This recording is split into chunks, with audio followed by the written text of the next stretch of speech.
এই কালামুল্লাহ যেটা এটা দুনিয়ার কোন মানুষের বানানো নাকি আল্লাহ পাকের প্রদত্ত?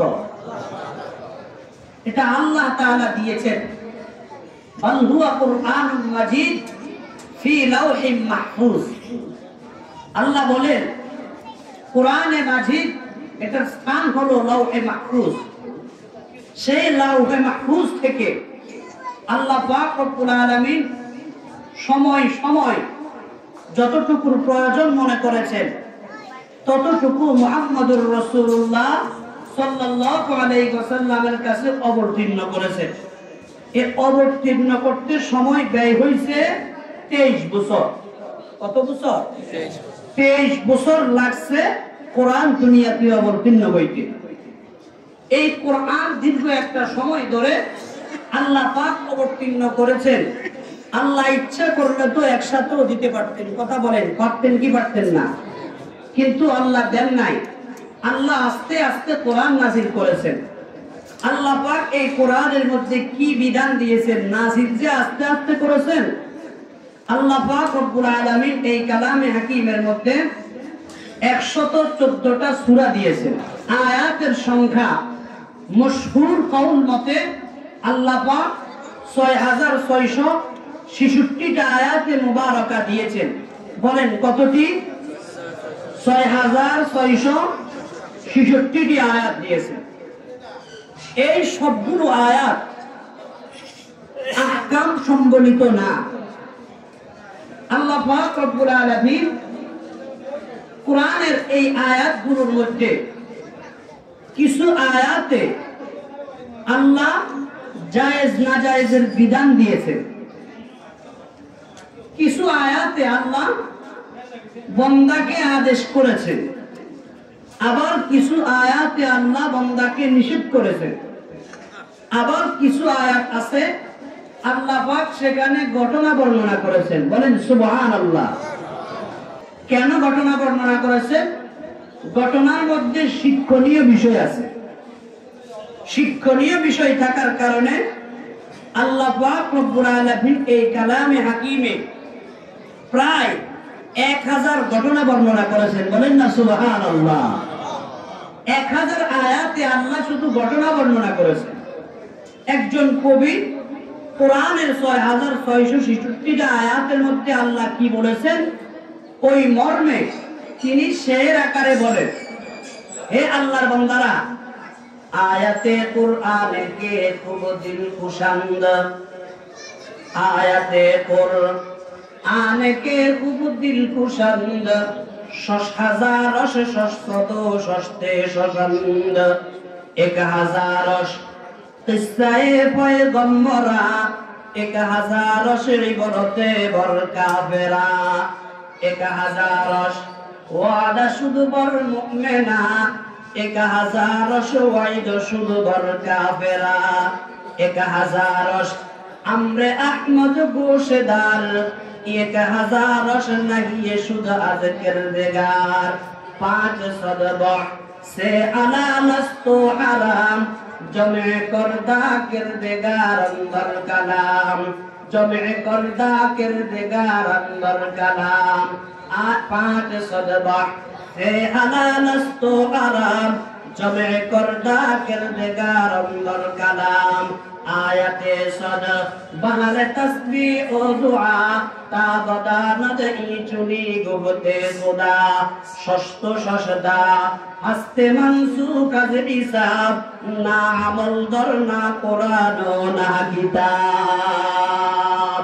আমার মুসলমান ভাইয়েরা, এই শেরগুলোর মধ্যে আল্লাহর আরেফ ডাকিয়া বলেন, আল্লাহ পাক রব্বুল আলামিন কালামে হাকিমের মধ্যে সবগুলো বিধিবিধান নাযিল করে নাই।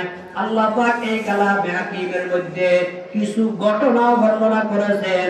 1000 আয়াতে আল্লাহ পাক রব্বুল আলামিন বিভিন্ন নবীদের ঘটনা বর্ণনা করে আল্লাহ পাক আমাদেরকে ওই ঘটনা থেকে শিক্ষা অর্জন করার সবক দিয়েছেন। বলেন না সুবহানাল্লাহ। আল্লাহ পাক রব্বুল আলামিন তাহলে কি বর্ণনা করে? ঘটনা বর্ণনা করে। ঘটনার মধ্যে যদি শিক্ষণীয় কিছু থাকে, বলেন তো এই ঘটনা বর্ণনা করা ভালো কাজ না খারাপ কাজ? আমাদেরকে আমাদের একদল জাতি ভাই আছে, এরা গালিগালাজ করে, অমুক হুজুররা শুধু ঘটনা বলে। কি বলে? শুধু ঘটনা বলে, কোরআন হাদিস বলে না। আমার ভাইরা, ঘটনা যদি কোরআন হাদিসের হয়, এই ঘটনা বলতে কোনো অসুবিধা আছে? কোনো অসুবিধা নাই, কারণ ঘটনা বর্ণনা করেছেন কে? কোরআনের কয় আয়াতে? এক আয়াতে না 10 আয়াতে? 1000 আয়াতে। সুবহানাল্লাহ। কত আয়াতে? 1000 আয়াতে। 1000 কিস্সায়ে পয়গম্বরা, 1000 সেই বরতে বল কাফেরা। 1000 আয়াতে আল্লাহ পাক রব্বুল আলামিন ঘটনা বর্ণনা করেছেন, কিস্সা বর্ণনা করেছেন। আমার মুসলমান ভাইয়েরা, সেই কিস্সা আর ঘটনা সমূহ থেকে একটা ঘটনা হলো হযরত ইউসুফ আলাইহিস সালাম আর জুলাইখার ঘটনা।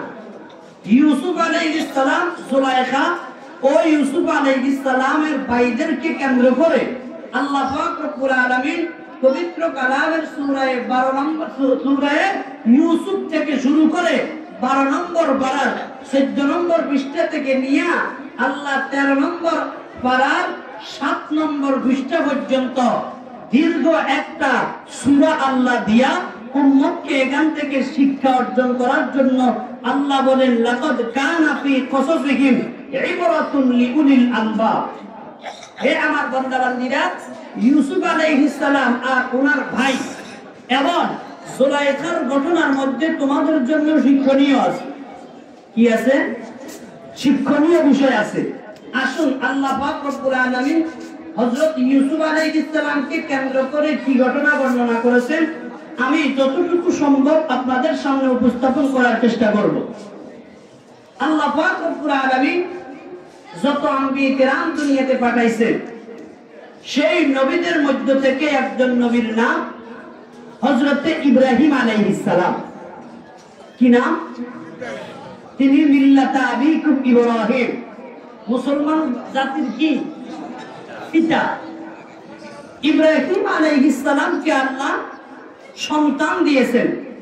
তোর মধ্যে এক সন্তানের নাম হযরতে ইসহাক আলাইহিস সালাম। কি নাম বলছি? ইসহাক আলাইহিস সালাম। ইসহাক আলাইহিস সালামকে আল্লাহ কতগুলো সন্তান দিয়েছেন। সেই সন্তানদের মধ্য থেকে এক সন্তানের নাম হযরত ইয়াকুব আলাইহিস সালাম। কি নাম? হযরতে ইয়াকুব আলাইহিস সালাম। সব নবী, ইয়াকুব আলাইহিস সালামও নবী, ইসহাক আলাইহিস সালামও নবী, ইব্রাহিম আলাইহিস সালামও নবী। ছেলেও নবী, বাবাও নবী, দাদাও নবী, পরদাদাও নবী। বলেন না সুবহানাল্লাহ। কপাল ভালো না খারাপ? আল্লাহু আকবার। এই বাছাইটা করছেন কে? আল্লাহু ইয়াসতাফি মিনাল মালাইকাতি রুসুলান ওয়া মিনান নাস। আল্লাহ পাক রব্বুল আলামিন বলেন, হে আমার বান্দা-বান্দীরা, এই বাছাইটা দুনিয়ার কোনো মানুষে করে নাই, এই বাছাইটা স্বয়ং আমি রব্বুল আলামিন করেছি। সুবহানাল্লাহ। আমার মুসলমান ভাইরা, হযরত ইয়াকুব আলাইহিস সালাতু ওয়াস সালাম যখন উপযুক্ত বয়সে উপনীত হলেন, তখন তিনি একটা বিবাহ করলেন। স্ত্রীর নাম হলো লাইয়া। এই লাইয়া নামক স্ত্রীকে তিনি বিবাহ করলেন। বিবাহ করার পর সেখান থেকে আল্লাহ পাক রব্বুল আলামিন 10 জন সন্তান দান করলেন। 10 জন সন্তান হওয়ার পরে কিছুদিন পর ওনার প্রথম স্ত্রী মারা যায়। মারা যাওয়ার পরে ইয়াকুব আলাইহিস সালাম এবার একা হয়ে যায়। একা হয়ে যাওয়ার পরে তিনি বিবাহ করার জন্য মনস্থ করলেন। বিবাহ করার সিদ্ধান্ত নিয়ে ওনার প্রথম স্ত্রীর বোন অর্থাৎ শালিকার নাম ছিল রাহেলা। এই রাহেলাকে বিবাহের প্রস্তাব দেয়। বিবাহের প্রস্তাব দেওয়ার এক পর্যায়ে রাহেলা বিবাহ বন্ধনে আবদ্ধ হওয়ার জন্য রাজি হয়ে যায়। শেষ পর্যন্ত হযরত ইয়াকুব আলাইহিস সালাম রাহেলাকে বিবাহ করেন।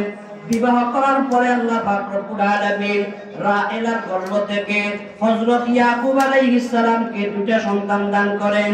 একটার নাম ইউসুফ, আরেকটার নাম বিনিয়ামিন। একটার কি নাম? ইউসুফ, আরেকটার নাম বিনিয়ামিন। তাহলে মোট সন্তান কয়জন হয়েছে বলেন?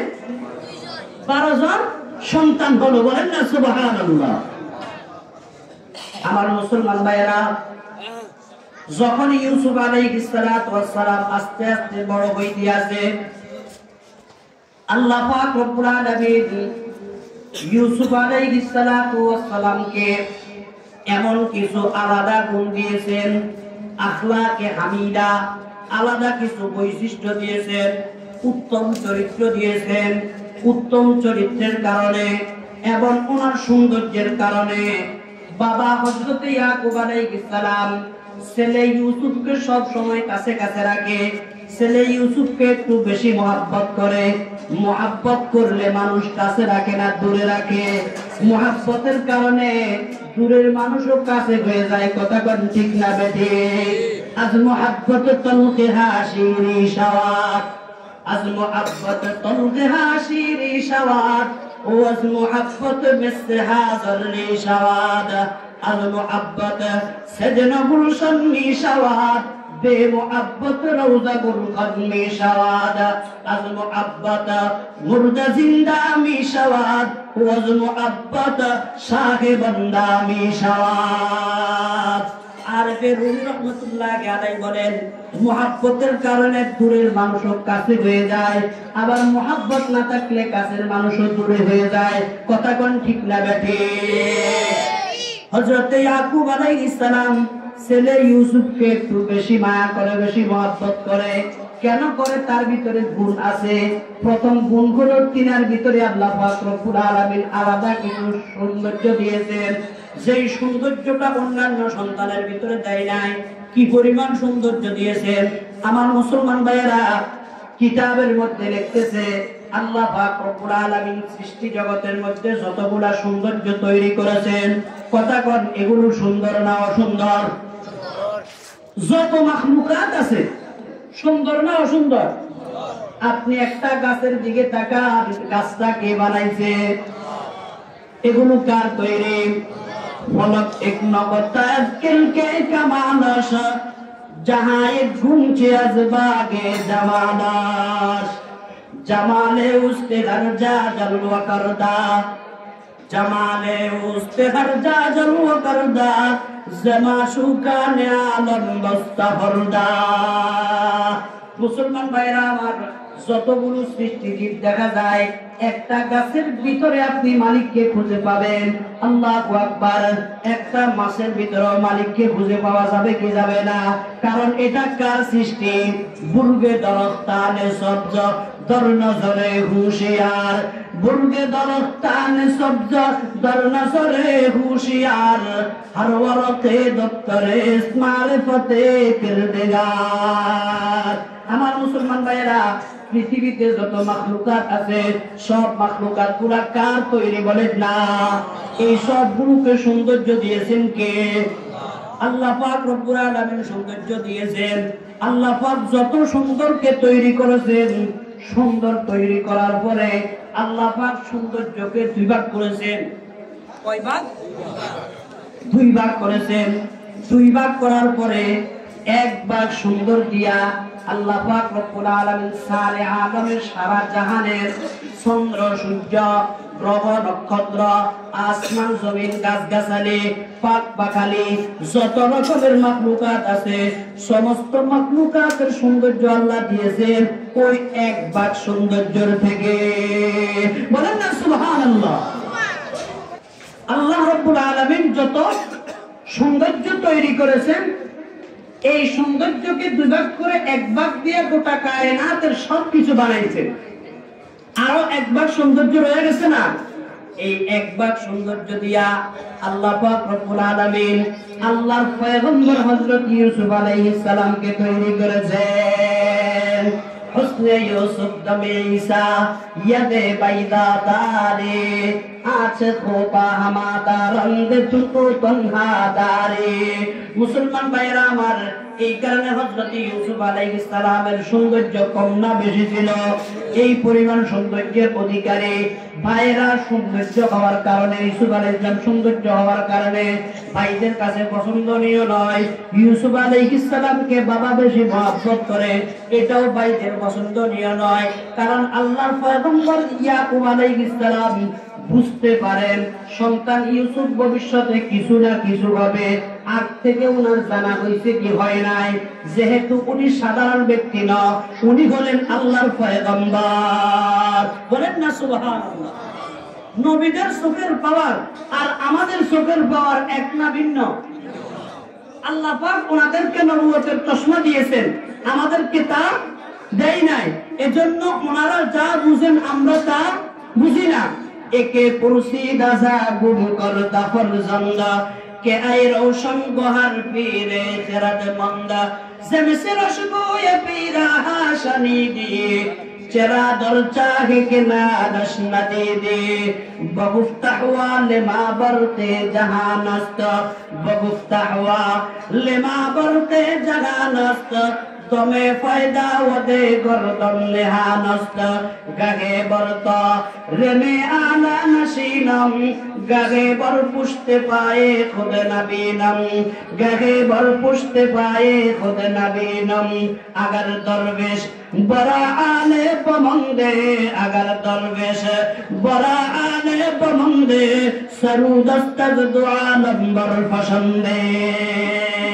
নবীদের চোখ আর আমাদের চোখ এক না। নবীরা নবুয়তের চশমা লাগাইলে যা বুঝে আমরা তা বুঝতে পারি না। হযরত ইয়াকুব আলাইহিস সালামকে আল্লাহ পাক আলাদা পাওয়ার দিয়েছেন।